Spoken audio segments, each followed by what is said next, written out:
Hello and welcome to episode 22 of Wizard Weekly, where we bring you news and humor from around the spiral. Wizards are jumping right from one birthday into another. This month, Wizard 101 is celebrating its 3rd birthday and more contest craziness is to ensue.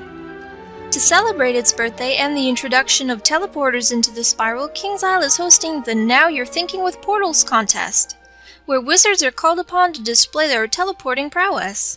The contest ends on the 15th of September and has 3 possible winners, one from Facebook, one from YouTube, and one overall. Each winner will receive a code for 60,000 crowns and will be featured on the King's Isle's YouTube and Facebook page. Don't have a teleporter? There's a few ways to get them. They're on sale for the duration of the contest in the crown shop, where you can normally buy them for 2,250 crowns a pop, or you could try your luck at the Wyvern's Horde pack for just under 400 crowns each, though it'd probably be cheaper just to buy them. Finally, if you're crunched for crowns or are a craftaholic, talk to Gearwise, the recipe vendor in the Celestian base camp, to purchase a portal recipe for 26,880 gold. Not a portal person? Perhaps pegaisi pique your passion. 2 new mounts, the Nightmare Pegasus and the Sky Dancer Pegasus, have made it into the crown shop, although they're rather costly. Weighing in at 12,500 crowns each, this mount makes its mark as the most expensive item in the game, right over the 2 new houses that have made it into the spiral as well. The Sunken Palace and Wizard Watchtower are now available in the crown shop for both crowns and gold. Both houses are a little, eccentric, but for the die-hard decorator, they're a challenge to take to heart. Geez, you're gone for a week and all of a sudden the Topsy Turny tourney is headed for the finals. With the 1st, 2nd, and 3rd qualifier nearly at an end, Wizards are going to have to pull out the big guns to compete in the finals. Tired of Topsy Turny? Annoyed with all the newfangled spells and gear? Maybe you can catch a match or two from the old-time 1v1 tourney being hosted by Savannah Windweaver, where you'll get to see some action from the good old days. Competitors will not be allowed to use critical strike, block, and will be sporting their Malistaire gear for this tourney, so make sure to stop by and check it out. This week in Better Homes and Gardens, we'll be stargazing in Lunababy's celestial observatory. As soon as you walk through the spiral door, you're greeted by her death pets, who are trained to take down trespassers. Once you've made it past her deadly ninja pig, you're overlooking her PvP ring, where the rest of her pets hope to catch a match, residing in their own little shrines off to the sides. Her shrine to Ice and Storm is flowing with frigid power, feeding her pets and sending shivers down her opponent's spines, while her shrine to Fire and Life on the other side of the ring warms and emboldens her during battle.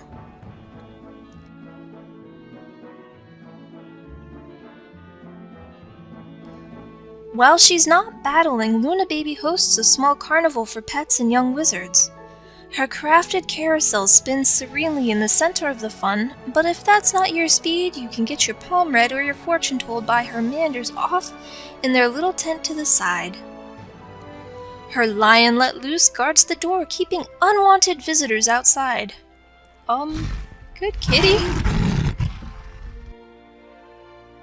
While its exterior is all fun and games, inside her home you'll be able to relax in her sophisticated lounge and entertainment room and enjoy music, art, fine dining, and the company of friends.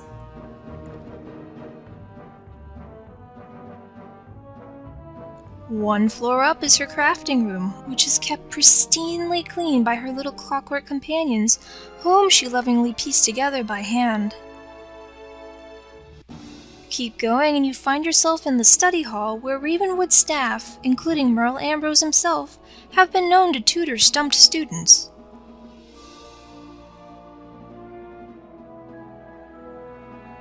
Just above that is the Teacher's Lounge, where the professors can kick back to a coconut smoothie and enjoy the outdoor atmosphere.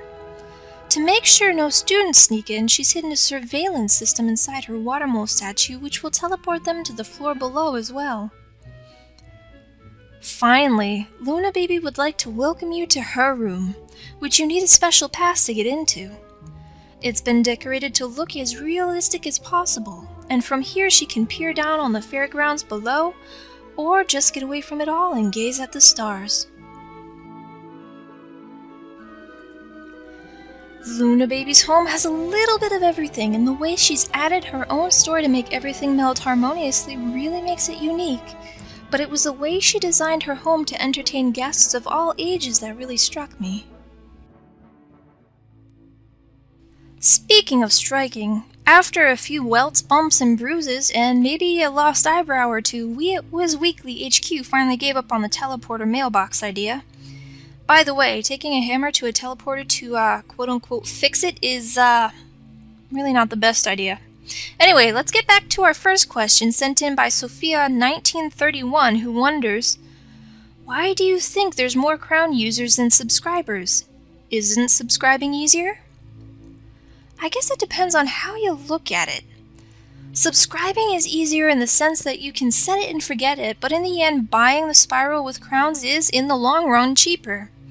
I think the total crowns cost for the spiral was around 70,000 crowns, which, it sounds like a lot, but you can buy 60,000 crowns for $80, and another 13,000 for $25, and, sure, $105 is a hefty chunk of change, but you're never going to have to pay for those realms again. If subscribers pay the $10 monthly, they're paying $120 after a year, so the Crowns user's actually getting the better deal. They also don't have to resubscribe if they want to play again after a break or something. They can just hop right back into the spiral, whereas a subscriber would have to shell out again to reactivate their account, or they'd just have to stick with the free zones. Pricing aside, there's also a few other good explanations as to why there's more Crown users than subscribers, and I think the most prominent of which is younger wizards buying crowns with their allowances. Their parents won't pay for subscriptions, so good little wizards out there will do their chores and they'll get their allowances so they can buy crowns. This is, it's great for the parents because their kids are actually doing their chores, and it's great for the kids because, woot, they get to play Wizard 101. You can get more than just zones with crowns as well, and Augusta writes in to find out, do you think the Wyvern's Hoard is worth buying? Like any gamble, it depends on what you want from it and where you're willing to stop. If you're a nature-loving hippie like me, then you're gonna win even if you lose because of the surplus of trees and plants you're gonna get from this thing.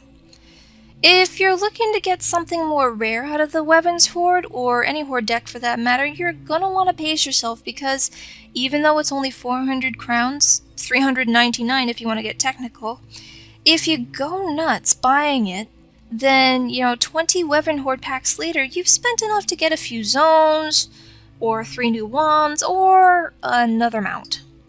So it's up to you. If you like trees and plants, this is a great gamble because you get a little something with every pack, even if you don't get a mount or teleporters. But if you're going after a cheap mount, I suggest buying a different one. One of the ones from the Crown Shop. Like I said though, it depends on what you want and where you're willing to stop. Our last question of the day comes in from adeer123, who writes in to ask, do you think KingsIsle should work on making Wizard 1 more realistic? I'm not sure what you mean by realistic. It could apply to several different areas of the game, but I think on the overall, it's not a very good idea to make Wizard 101 any more realistic than it is right now. The simple battle system, the cutesy wizards, and the quirky worlds all appeal to younger wizards, and older wizards seem to like it because it's hard to be grumpy in a universe that's as cute as the Spiral. Many of Wizard 101's players enjoy the game for that simplicity, myself included. If you're talking about realistic graphics, I wouldn't mind seeing a little more depth put into the faces, but other than that, I think Wizard 101 hit the nail on the head with its cartoony look. It's very fitting of the genre, and it sets it apart from other games that seem to push ultra-realism in graphics. Its kind of cartoony look is also easier on people's computers, so people with older machines can play alongside the people who have, computers who could fly them to the moon. It also allows people, places, and things to load faster because you don't have 6 million angles on the wireframes, the poly to shape and color. So, personally, I think Wizard 101 is good as it is. Alrighty folks, that's it for this week. Thank you for tuning in and have a fantastic weekend. Contest where wizards are called upon to display two new mounts, the Nightmare Pegasus and the Sky